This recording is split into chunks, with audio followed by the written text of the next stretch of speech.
آج کی اس ویڈیو میں ہم آپ کے ساتھ شیئر کریں گے کہ ربیکہ خان اپنے منگیتر حسین ترین کے ساتھ اپنی پیاری دوست حفصہ خان کی بیٹی کی گرینڈ ویلکم پارٹی میں پہنچ گئی۔ جیسا کہ آپ سب جانتے ہیں، حفصہ خان نے ابھی تک اپنی بیٹی کا چہرہ مداحوں کے ساتھ شیئر نہیں کیا۔ وہ اپنی بیٹی کی تصاویر مداحوں کو نہیں دکھا رہی، جسے دیکھنے کے لیے ہر فینس بے تاب ہیں۔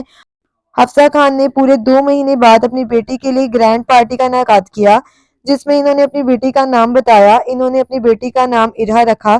حسین ترین اور ربیکہ خان سب کی توجہ کا مرکز بنے۔ سب سے زیادہ حسین ترین اور ربیکہ خان پر سب کی نظر تھی، کیونکہ یہ جوڑا جلد ہی شادی کے بندھن میں بننے والا ہے۔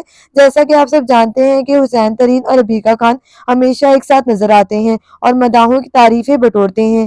اس پارٹی میں بھی وہ کافی زیادہ خوبصورت نظر آ رہے تھے۔ ان کی جوڑی کو مداح بہت زیادہ پسند کرتے ہیں۔ انہوں نے ارہا کو گود میں لے کر تصاویر بھی بنوائی، لیکن انہوں نے بھی بچی کے چہرے کو چھپا کر رکھا۔ لیکن ابھی تک سمجھ نہیں آ رہا کہ حفصہ خان اپنی بیٹی کا چہرہ مداحوں سے کیوں چھپا رہی ہیں۔ ریسنٹلی جب شہیر خان سے ان کی بیٹی کے متعلق سوال کیا گیا تو ان کا کہنا تھا کہ الحمدللہ میری بیٹی حفصہ جیسی ہے۔ اگر ان کی بیٹی حفصہ جیسی ہے تو وہ اپنی بیٹی کی تصویر مداحوں کو کیوں نہیں دکھا رہے؟